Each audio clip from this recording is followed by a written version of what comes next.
Thank you for the courtesy. As usual, I only have 2 pages of the madalian to yung blah blah blah blah tapos there are some salient points here, but I think indeed yung improved fire code fees collection of more than 1 billion. This will surely have a direct impact of ensuring that communities are always safe and protected from criminality and disruption.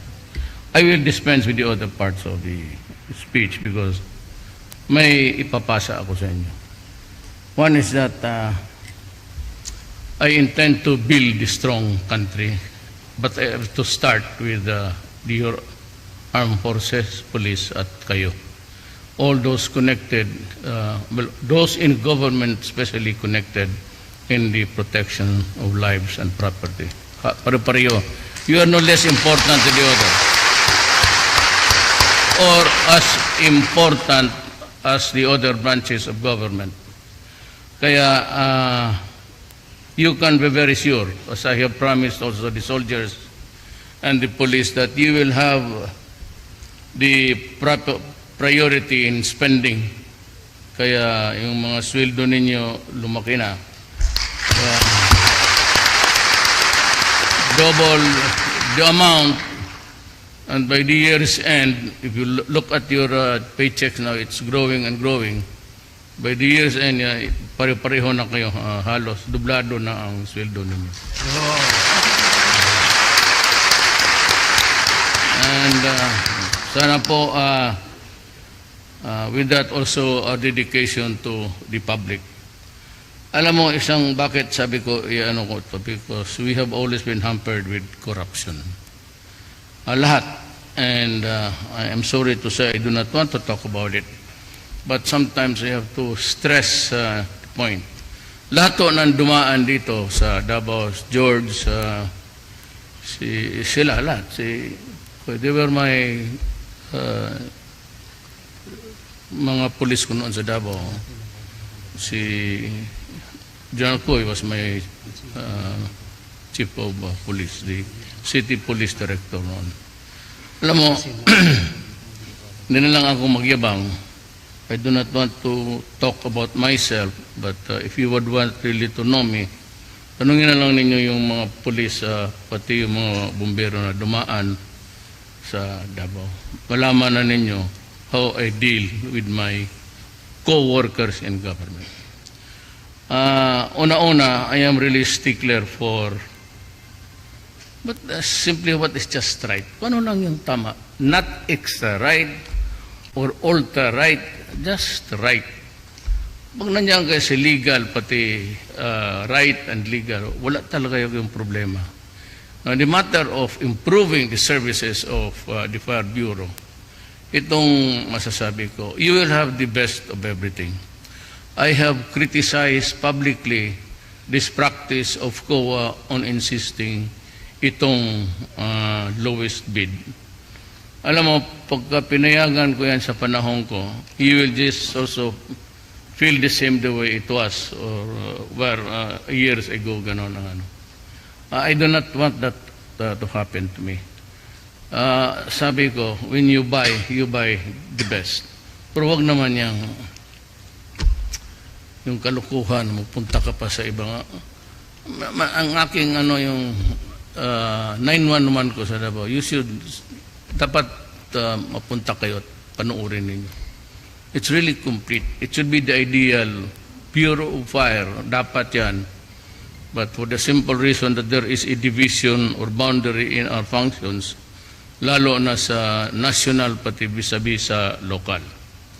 So, I had to build my own because at that time, would you believe it, there is a truck in the fire station in Davao City, 1935 Studebaker. They just changed the engine, but really the housing and talagang matibay. And I fancy myself every time I go there. Pero yung mga binili noon talagang existing. 1935.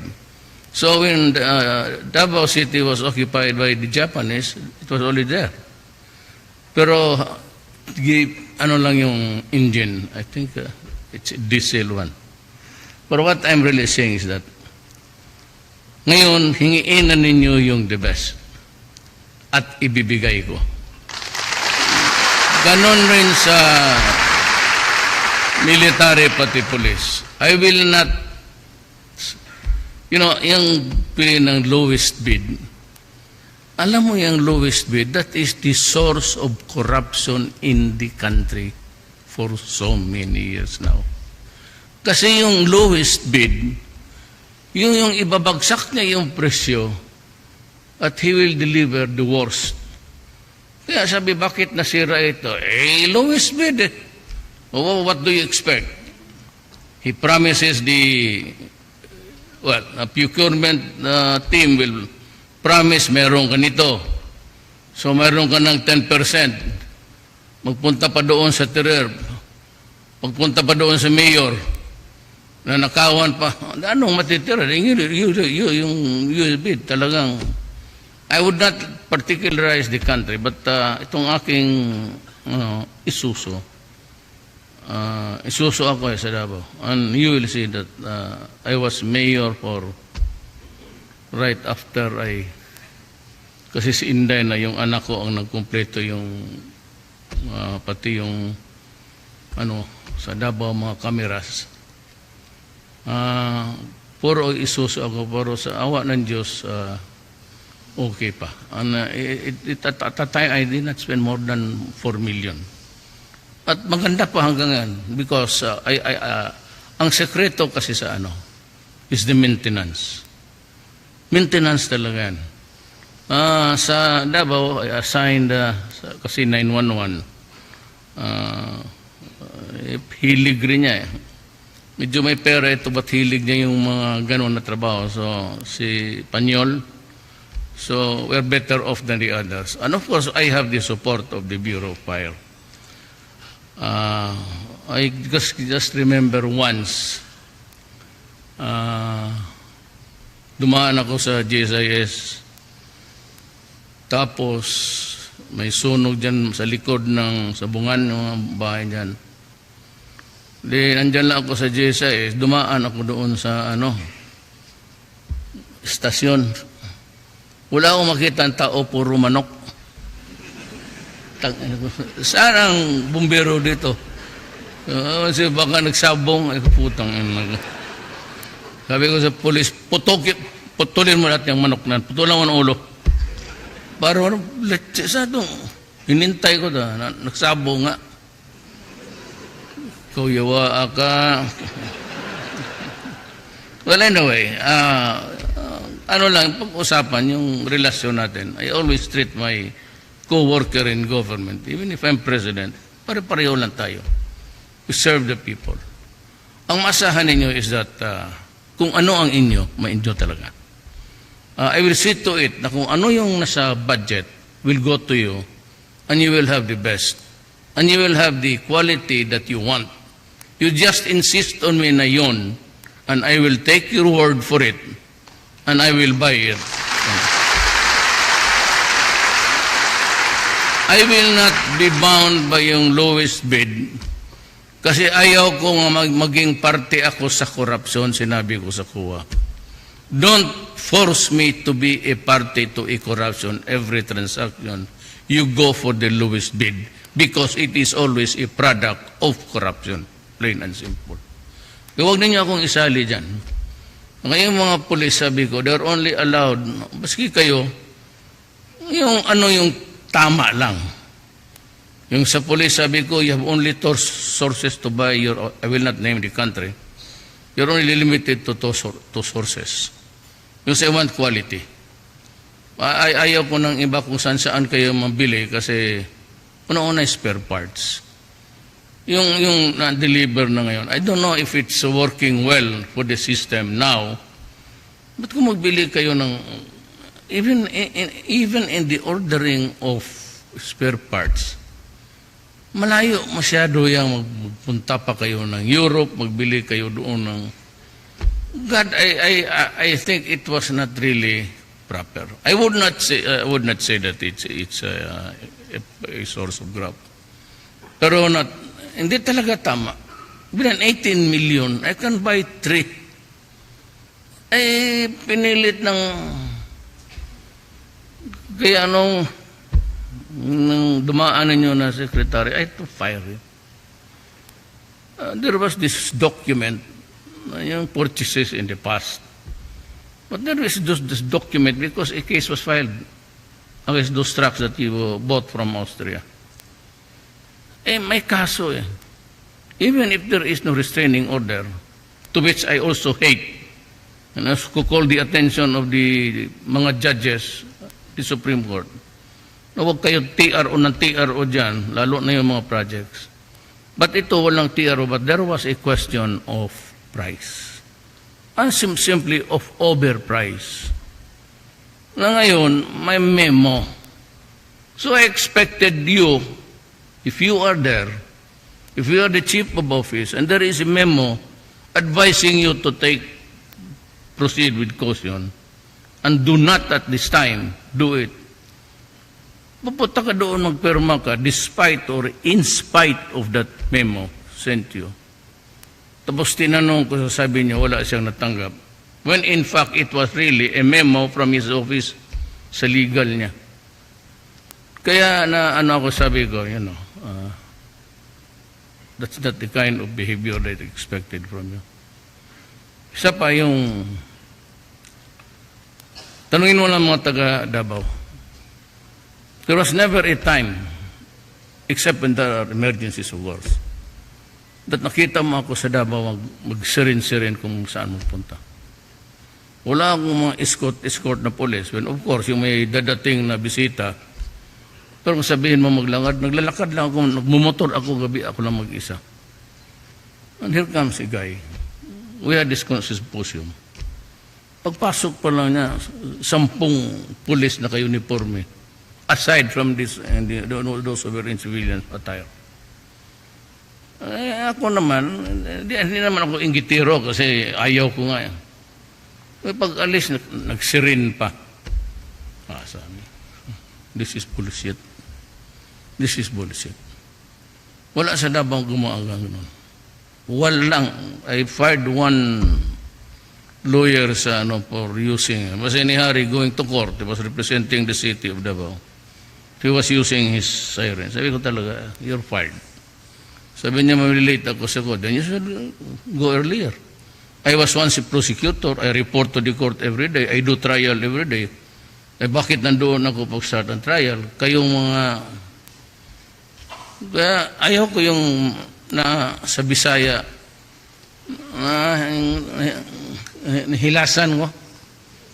Kurne sa Tagalog. Nakukurnehan ako. Tanungin mo yan taga Davao.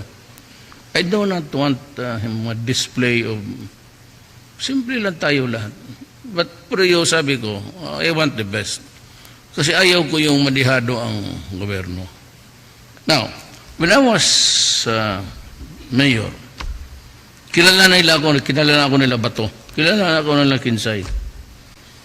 Si Koy, dumating doon, mayor na ako, naging chief of police.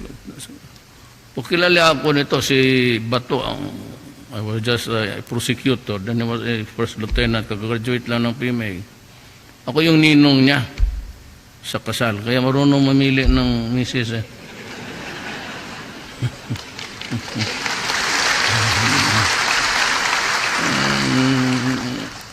Asawa ito, mistisa. Yung asawa ko, mistisa rin. Pero ako, pinabilayas mo na ng asawa ko na siya kay... So, yan ang So, matagal akong prosecutor. Matagal akong had a rapport, wonderful rapport with everybody. Nakikita nila ako na... At saka alam na nila noon na talagang ayaw ko ng kriminal. Alam ng pulis lahat yan. Lahat na pulis na assign sa Davao. Alam nila yan. Lalo na minsan may mga isang grupo, 4 na to, dalhin sa opisina for the affidavit. Yung confession o statement.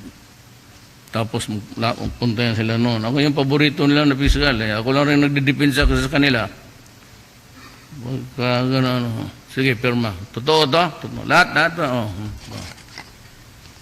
Mga about 2 weeks after magbalik. Sa loob ng opisina ko. Sabi ko, nakita ko naman yan. Tapos naman. Hindi sir, nag-withdraw ang isa. Ito naman bagong kaso. Ay putang. Ikaw, pulisa ka, wag mong dalhin uli dito. Patayan ko kayong dalawa. I-dispatcha mo yan. Ganon ang ugali ko. Kaya alam nila yun. Now when I became mayor, galing lang kami noon sa the crossroads of in the NPAs. Tapos, you know, I lost about 226 policemen and PC soldiers. Assassination. Yung mag-traffic. Yung mag-traffic noon na isa dito, isang daanan yan. Bugbog. Tumba lahat yan. May isang beses nakita ko ako, papadaan ako, marami na doon, yung pulis na, kumain na silang tatlo, yung wag ninyong gawin yan, silang tatlo sa isang mesa. Naabutan ko pa patay yung isa na may bunga, may pan pa sa bunga nga. Kaya itong Davao City Police, medyo yan. Hindi mo na maano yung mga isparo-isparo. Memorize na nila yan.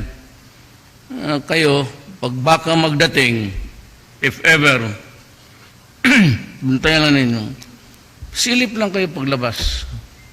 Kung isang tao doon sa tindahan, you have noticed na bago ka pagising mo, nandoon na, nag-upo na, tapos nakabihis ka naman, doon, tapos isa dito, isa doon, then you go out, then suddenly they change position.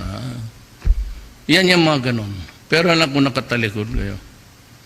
Kaya sila noon, talagang back up ko. Pero, alliance with the other side. Simply because mahirap. Galing ako sa mahirap.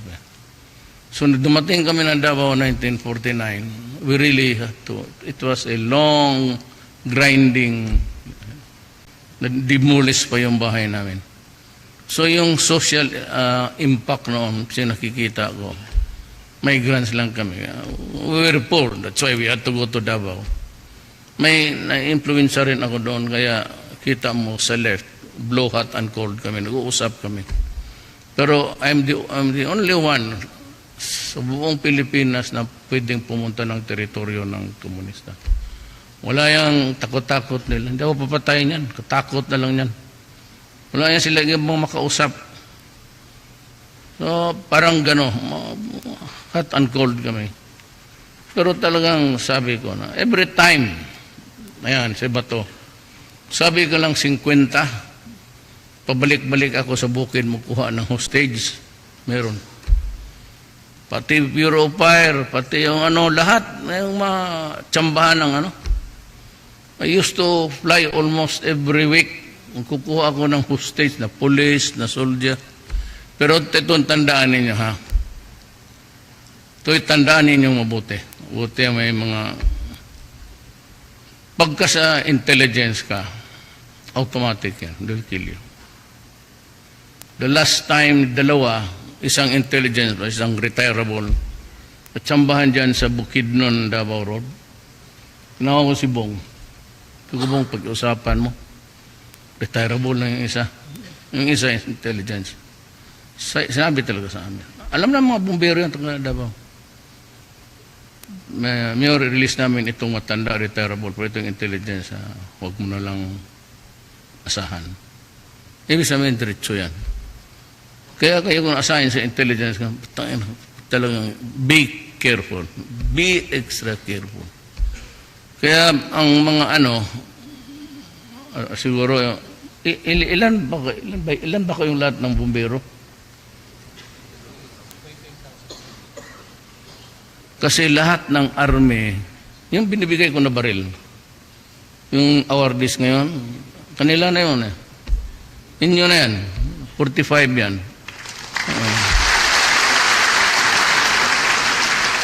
Pero, kung 28, I may be able to raise them. We're doing well. Galing lang ako sa BIR. Pagka ganito lang, at saka we can limit the lawless fight there sa Marawi, okay lang yan. We will continue to grow. Kasi walang korupsyon eh. Malakas ang tubo. Maybe pati kayo, bilihan ko kayo ng armas individually rin. Pero itong deal natin, kasi yung nakabili na ako ng mga 2,000, napadala na ba sa Marawi? Yung iba, nabigay na ba sundalo? Binigyan ko, ang pulis kasi, they're better off. Kasi ang importante dito, mag-uso ng assassination is they must know that you have no gun with you. Kasi kung magkaduda ng paglabas mo ng kampo, maduda masundang ka, may baril ka, kukunin talaga yan. Papatayin ka talaga, mainit masyado yan. Ngayon, ang sundalo kasi, naggalit ako sa NPA kasi yung maglabas sa kampo, galing sa kampo, kumuha lang ng ATM, kumbat, pinagpapatay. So I decided, sabi ko, tapos ginaganon pa, ulo, mga Marines noon, binilihan ko sila. So the soldiers now, or most of them, doon sa Mindanao pero ang deal ko sa kanila ganito, huwag ninyong ipakuha yan sa iyo na buhay ka. Kailan makuha sa iyo yan, patay ka. So, yes sir. Baka po pagdating ng pangsi, ako ang papatay sa iyo.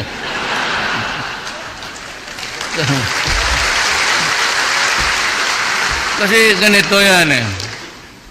Do not suffer the humiliation.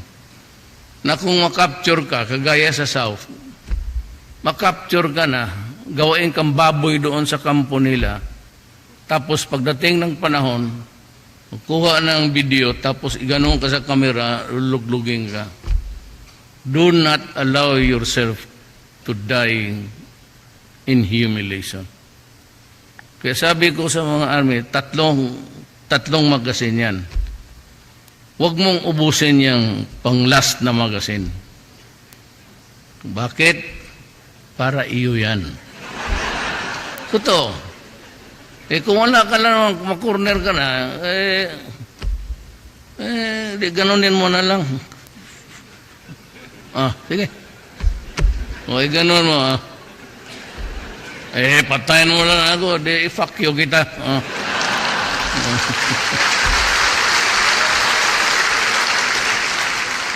Total, ganun mo din. Putulin mo yung ulo ko, patayin na ako. Huwag mo yan, paluhurin mo ako. Kalkaluko. Sabi ko yan, bigyan ko kayo. I've started buying. Kaya lang ang Glock, sana yun pareho sa police. Maganda ang Glock kasi. Maintenance spray, tapos hindi ako nag-ano ha. But I'm buying most of sa 45. Walang stock eh. Kasi dadaan ng Amerikano. Pag Amerikano na, mababara doon. Kasi kalaban man ako ng Amerikano. Mga gago. Wala naman. Ayaw ko lang yung extrajudicial. Magpunta tayo dyan. Huwag mo akong pakialaman. At saka wala naman akong pinatay dyan na mass killing. Ganito yan eh. Sabi ko, do not destroy my city. Hindi ako yung mayor lang na mag-utos ng isang police tapos barilin mo. My orders, nirepeat ko kanina, is you destroy the apparatus of the organization. Kunin mo yung supplier, gumagawa, kunin mo yung lieutenants, the middleman, and eventually kunin mo yung distribution. Ang inaatake na sa akin, pati daw mahirap, pinapatay ko. Wala akong alam kung mahirap ka, mayaman ka. If you are part of the organization, patay ka talaga, nabi ko, kaya huwag kayong pumasok dyan. Sabi ko nung mayor ako, I do not take only of the law and order, I am building a city. Tignan mo ang Davao ngayon. Bakit maghanap ka ng sudad na that can compare Davao now? 9% ang growth rate ko. The highest noon sa Davao was 3, 4. Yung, akong pinaka-highest, 9. Ipagyabang ko yan kasi dahil gobyerno. Nakita mo ang Davao. I was building a city din. Yan ang maintindihan ng mga human rights. Ito mga Amerikano. You are soldiers kayo. You are protecting a country. So do I. I am building a nation in my time.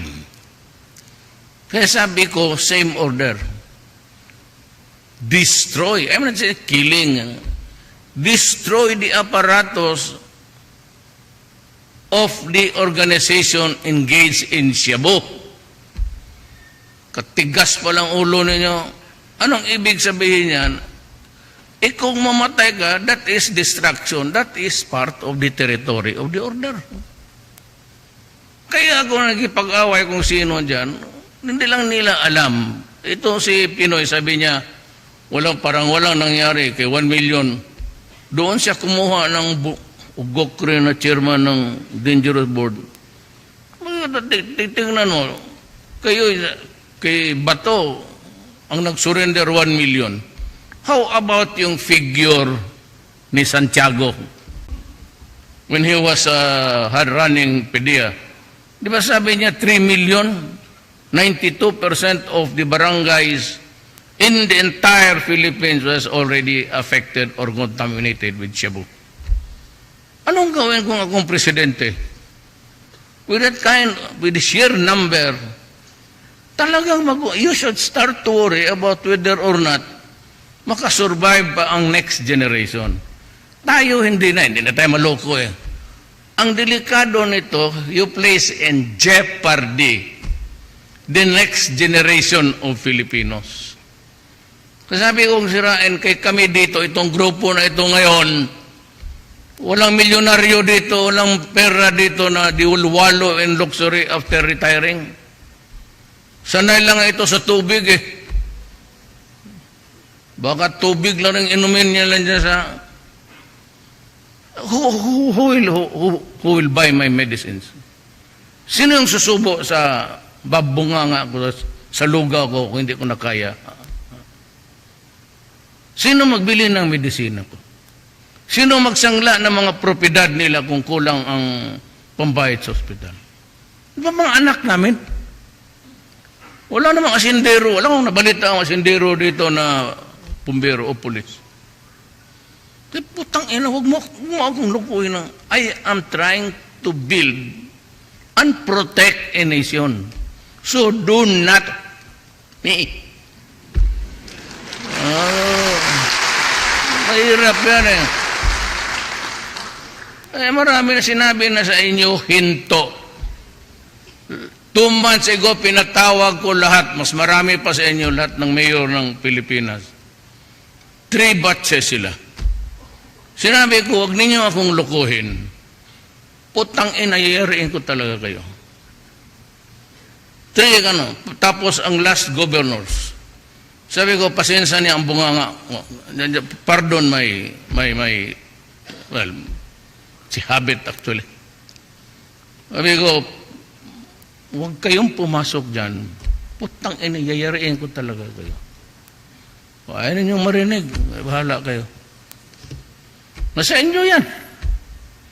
I said, I'm trying to protect and build a nation. I cannot build a nation in this array with drugs. Patay ang mga anak namin yan. Buti sana kung puro mayaman tayo dito na sinabi na nga, wag eh. Wag is wag. O ngayon putang ina, marinig mo ng human rights. Human rights. Doon ka makinig, sigurado ka. Dito ka makinig sa akin. Wag yung may human, because that human right is stupid. Walang ginawa na kundi magulo, wala human rights. Nalalaki naman ng atay mo, yung mga pulis matatakot kasi yan ang mahirap dyan eh.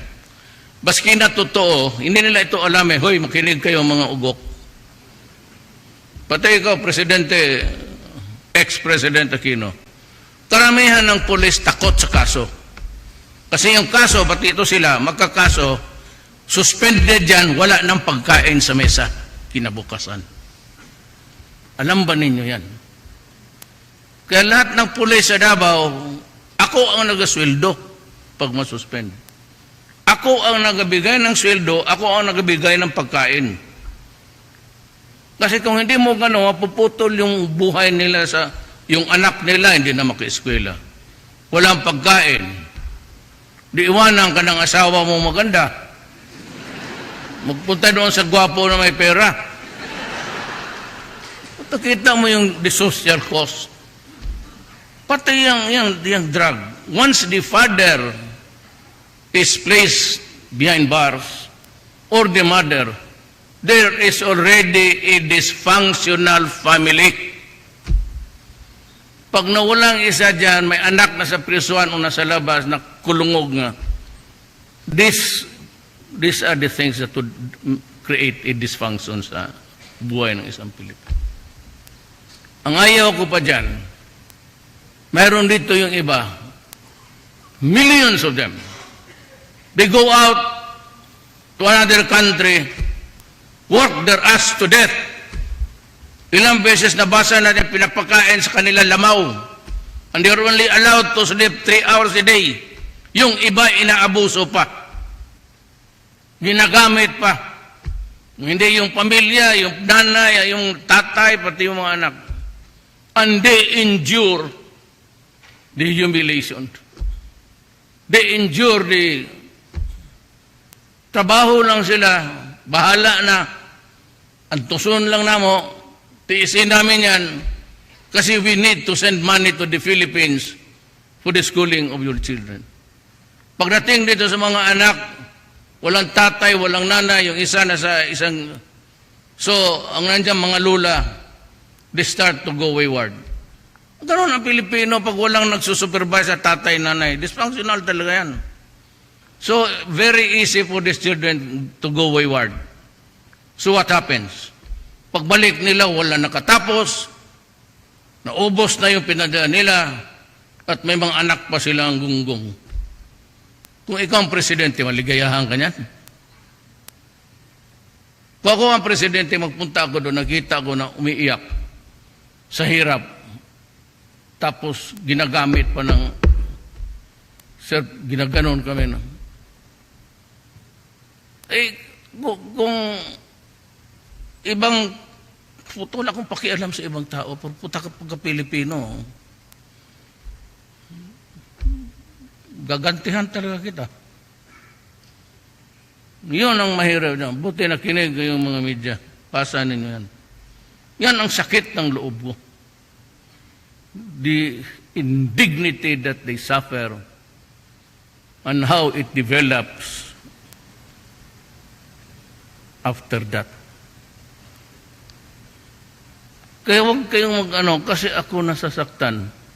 Kung hindi kayo nasaktan, kasi sanay kayong mga mayaman dyan, mga sildo kayo, mga human rights, kayo mga Amerikanong yawa kayo, anong pakialam sa inyo? Huwag mo akong, you mind your own.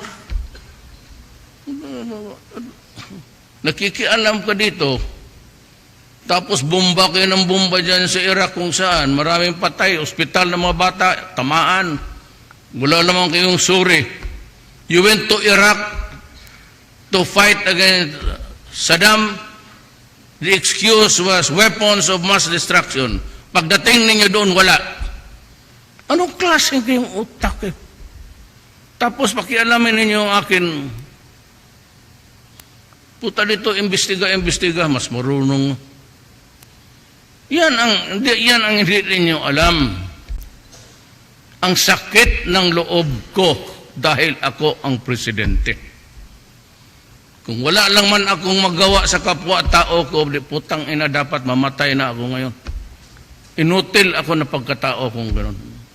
Then I would not be true to my oath of office. To defend and protect the Filipino. Period.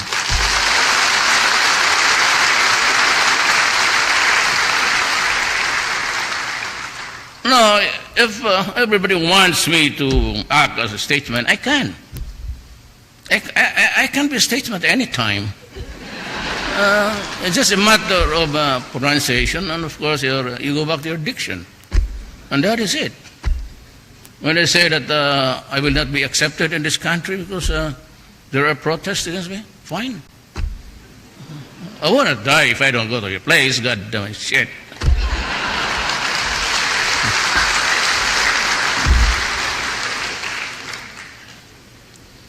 Nagbubulahan tayo dito. Kuya na ako. Anyway, when martial law happened, I was there, so there was this merger at itong mga services nito kinuha ni Presidente Marcos. I think there's merit in that. At least medyo tabla-tabla na ang standard. So yung anong nasa Caloocan, nasa Davao. And kung hindi lang maglaro ang nasa taas, i-grip mo lang ng gusto in the meantime. Total, 5 years lang naman ako. You'll have everything. Pag yung tangke ninyo, talagang oxygen yan. Pagdating mo gam, tangke pala ng chlorine. Di nadigas yung bumbero ko. Tarungan ninyo na. Anyway, I said, there will be no corruption. I can assure you. That everything that you need will be provided. That everything that you need would be useful. And that I will try to raise your, as we go along the 5 years, you can expect more increases. Unahin ko kayo. Because I want to build a strong nation. I want to build a strong army. Sa Air Force, I have about 12 new planes. Makabili lang ako ng 24, and that is the F-50s mahusay from Korea. Madagdagan ko lang naman yan, and some modern equipments for police work. Ang Army is, nagbili nga tayo ng 23 M4, M16 configuration. Hindi naman dineliver. Kaibigan ko si Xi Jinping has been good to me. We're trying to not really please him, but yung China siya, nandyan lang yan. Alam mo, pagka yung mga ganon, hayaan mo yan. Hindi nila, not because of China, but hindi madala nila yan. Kunin mo Palawan, sige, kunin mo. Lahat yan. Kung madala mo, iyo. Kung hindi, puta, naiwan mo yan dyan.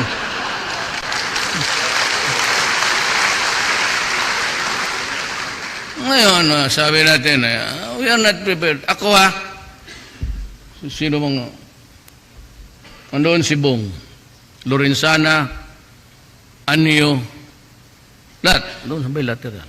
Sabi nila wala akong ginawa, kapag ganon-ganon ako. Doon sa bilateral, tanungin niyo si General Anyo, pati si Lorenzana. Ano si Bato? Sabi ko, I will drill oil in our territory. Anong sagot ng bilateral doon? But not in not so many words. Sabi niya, parang kira yan. Sino man tayo makipaghira sa kanila? Yung missiles nila nandyan, in 7 seconds, it will reach Manila. Wala akong kwitis ganun ka layo ang takbo. Sabi ko, ayaw ko magkipaghira. Kaibigan na lang tayo. Basta nalaman mo na someday we will have to talk about it because that is ours. That is ours. Yes, sabi ko, I understand. We are both claiming it as ours. But someday you have to talk to me. But I will not do it now because I come here in good faith and I want to be friends with you. Kaya nung pinadala nila ng armas, padala sila ng armas.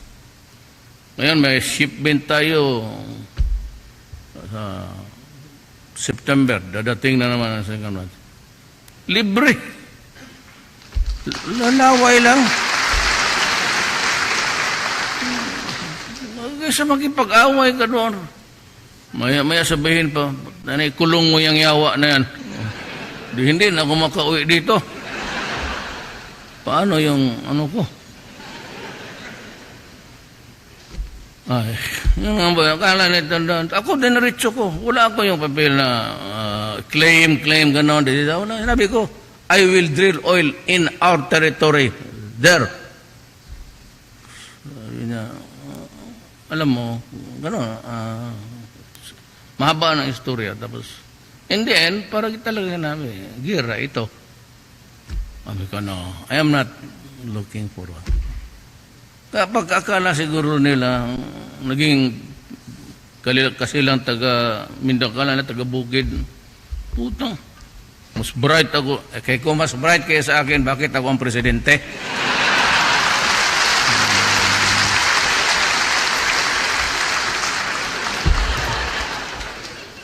Tayo, kaya mayroon pa akong isang si Suare na naman. I have to attend to another function, but I'm happy to share with you the 26th anniversary. All you have to do is, kung mayroon kayong problema, any problem, sa lahat sa inyo, any problem. Basta problem ng tao. Kung hindi mo masulbad sa level mo, o sa taas, nandiyan man yung si Koy, o si Bato, I will entertain you any day. I will always have time for you. Ang akin lang is, I am not, let me be very clear on this, I am not cultivating loyalty to me. Ayaw ko yan. The only thing that I ask you, remain loyal to the country. Period. Huwag kami mga politiko, daan lang kami. Pero sa panahon ko, yung style ko sa governance, yun ang ibigay ko sa Davao, yun ang matikman ninyo. Kasi yun ang ugali ko. And you will have, to me, as far as I'm concerned, sa bagay na yan, medyo, tagal nga akong mayor. I know, lalo na pumbero, pati jail. Wala yung, minsan sa jail, naubos na yung pangbili, wala nang pagkain. Bakit? Saan yung talo siguro sa sabong. Sige lang, I am always a forgiving. Mainit ako sa kriminal. Pero yung magkalukuhan ng bugbog, ako yung bugbog ng asawa. Sabi na, sir, gikulata. Sino ang nagkulata? Sir, yung bana ko, sir, bana is asawa. Bisayang term kasi iba yung lalaki, iba. Hayang bana niyo mo. Pulis mo, sir, restas. Putang ng pulis. Dali ra. Dalhin ko doon sa sabi na, saan ka na tinamaan? Ito, sir, sinuntok ako dito. Putang ina kong pulisa ka. Sir, sinipa ako dito. Sipain ko. May ugali ako. Kaya yan ang ayaw ko. Ang nanay ko noon kung magkastigo sa akin, kala mo wala ng katapusan. Kaya talagang disiplina na almost every other day nandyan ako sa altar. No? Yung Jesucristo namin doon, nakaganon noon eh. Ngayon nagbisita ako sa bahay ng nanay ko, nakaganon na.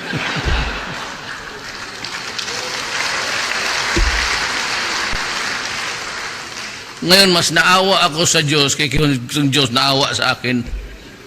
Sabi ko, Jesus. Jesus man tawag ko sa kanya. Jesus, pariha kitag swerte sa kinabuhi. Gano'n ako, bugbo ako, walang kataw. Di ko ako, patayin ko na talaga ito. Arte lang God. Hawakan ko yung sir, mamatay mo. Ba't ba sabi mo kanina, patayin mo? Hindi, sir, mahal ko ito. Nang itong pulis na ito. Ay, Ginoo. Tagal na ako sa negosyo na. Sabi ko sa inyo. Para pa ako, piskal ako ha.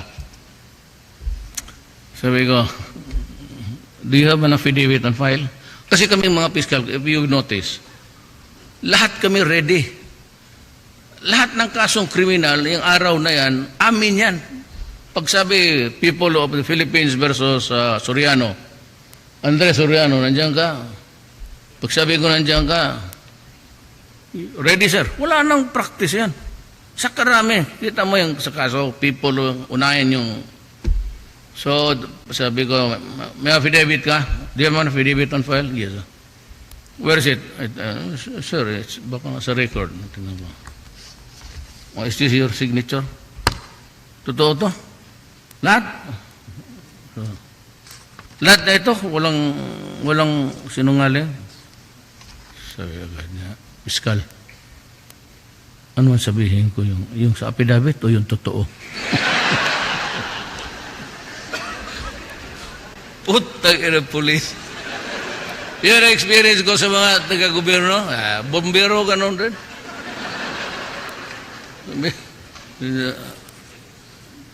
Sir, sandali. Ano man sabihin ko? Ano sabihin mo? Yung nasa affidavit o yung totoo? Patay ng police, aning yawa. That is my experience with the government, man. But I love you all because pareho lang tayo. I started as anak lang rin ako ng mahirap. So kaya madali ako isang tingin ko sa tao, alam ko na. Totoo. Isang tingin ko lang. Anyway, there are developments in this country that would, it's evolving. I had a conference with the senator last night, but it has nothing to do with, pero it might create a crisis. I suppose we just have to prepare for that. But we must remain strong as a republic. I said, I do not cultivate loyalty sa pagkatao ko. I don't need it because I know that I am just passing lang ako dito. Dumadaan lang rin ako. But I will try to serve you as the best I could. Salamat. Thank you very much, Mr. President. At this point, may we request our President to remain on stage for a photo opportunity. May we call on the first batch, the BFP Command Group, Directors of Directorates, and the Regional Directors to please come up stage. And the rest, please take your seats.